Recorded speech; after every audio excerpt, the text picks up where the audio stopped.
പശ്ചിമ ബംഗാളിൽ ഇന്ന് മന്ത്രിസഭാ വികസനം 35 മന്ത്രിമാരെ കൂടി സുവേന്ദു അധികാരി മന്ത്രിസഭയിൽ ഉൾപ്പെടുത്തും. ലോക് ഭവനിൽ രാവിലെ 11 മണിക്കാണ് സത്യപ്രതിജ്ഞാ ചടങ്ങ്. വിവരങ്ങൾ നൽകാൻ ആദർശ് ചേരുന്നുണ്ട് ഡൽഹിയിൽ നിന്നും. Adarsh, very good morning. ബംഗാളിനെ സംബന്ധിച്ചിടത്തോളം ഇന്ന് വളരെ പ്രാധാന്യമുള്ളൊരു ദിവസമാണ്. സുവേന്ദു അധികാരി ഇന്ന് മന്ത്രിസഭയിൽ 11 മന്ത്രിമാരെ കൂടി ഉൾപ്പെടുത്തുമെന്നാണ് നമുക്ക് ഈ ഘട്ടത്തിൽ മനസ്സിലാക്കാൻ സാധിക്കുന്നത്. ആരൊക്കെയാകും പുതുതായി എത്തുന്ന മന്ത്രിമാർ? ഒപ്പം മറ്റ് വിശദാംശങ്ങൾ കൂടി പങ്കുവയ്ക്കാം ആദർശ്.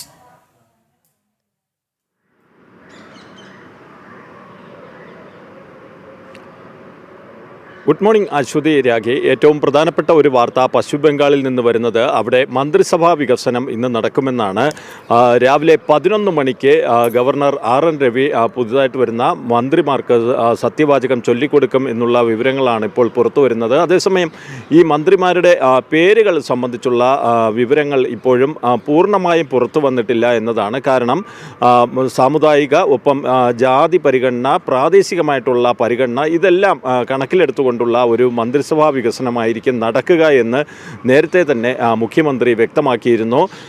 ആദ്യം മുഖ്യമന്ത്രിക്കൊപ്പം 5 MLA-മാരാണ് മന്ത്രിമാരായി സത്യപ്രതിജ്ഞ ചെയ്തിരുന്നത്. അതുകൊണ്ട് തന്നെയാണ് ഈ മന്ത്രിസഭാ വികസനത്തിന് ഇത്രയും പ്രാധാന്യം കൈവരുന്നത്. കാരണം മന്ത്രിസഭ പശ്ചിമ ബംഗാളിനെ സംബന്ധിച്ചിടത്തോളം പല മുതിർന്ന നേതാക്കളും മന്ത്രിമാരാകാനുള്ള താല്പര്യം നേരത്തെ തന്നെ പ്രകടിപ്പിച്ചിരുന്നു. ഈ ഒരു ഘട്ടത്തിൽ ആരെയൊക്കെ മന്ത്രിമാരാക്കും എന്നത് സംബന്ധിച്ചുള്ള തീരുമാനം അത് മുഖ്യമന്ത്രി സുവേന്ദു അധികാരിയായിരിക്കും കൈക്കൊള്ളുക. എന്തായാലും പുതിയതായിട്ട് യുവാക്കൾ ഉൾപ്പെടെയുള്ളവർ മന്ത്രിസഭയിൽ ഇടം നേടുമെന്നാണ് ഇപ്പോൾ നമുക്ക് മനസ്സിലാക്കാൻ കഴിയുന്നത്. മന്ത്രിസഭാ വികസനവുമായിട്ട് ബന്ധപ്പെട്ടുള്ള ചർച്ചകളൊക്കെ മുഖ്യമന്ത്രി സുവേന്ദു അധികാരി പൂർത്തിയാക്കുകയും ചെയ്തിട്ടുണ്ട്. എന്തായാലും ഇനിയിപ്പോൾ സത്യപ്രതിജ്ഞയ്ക്ക് മണിക്കൂറുകൾ മാത്രമാണ് അവശേഷിക്കുന്നത്. അതിനു മുമ്പായി തന്നെ ആരൊക്കെയാകും സുവേന്ദു അധികാരി മന്ത്രിസഭയിൽ ഇടം പിടിക്കുക എന്നുള്ളത് സംബന്ധിച്ചുള്ള വ്യക്തത വരും.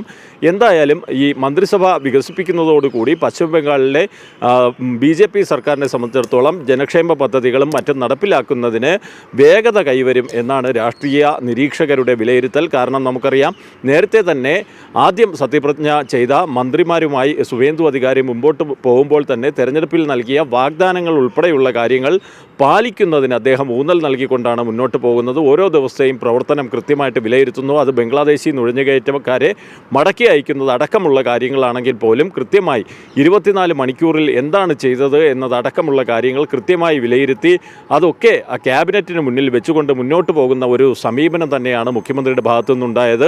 അതുകൊണ്ട് തന്നെയാണ് ഈ മന്ത്രിസഭാ വികസനവും നിർണായകമാകുന്നത്. കാരണം കൂടുതൽ BJP MLA-മാർ പുതിയ ഉത്തരവാദിത്വത്തിലേക്ക് എത്തുകയും അവർ പശ്ചിമ ബംഗാളിൽ BJP നൽകിയ വാഗ്ദാനങ്ങൾ നിറവേറ്റുന്നതിനായുള്ള പ്രവർത്തനവുമായി മുന്നോട്ട് പോകും എന്ന മാത്രമാണ് പാർട്ടി നേതൃത്വം ഈ മന്ത്രിസഭാ വികസനത്തെക്കുറിച്ച് പ്രതികരിക്കുന്നത്. ആദർശം 35 മന്ത്രിമാർ കൂടിയാണ് സുവേന്ദു അധികാരി മന്ത്രിസഭയിലേക്ക് എത്തുന്നത്. 11 മണിക്കാണ് സത്യപ്രതിജ്ഞ. എന്തായാലും മന്ത്രിസഭാ വിപുലീകരണമാണ് പശ്ചിമ ബംഗാളിൽ എന്നുള്ളതാണ് ആദർശ് തുളസീധരൻ റിപ്പോർട്ട് ചെയ്തത്.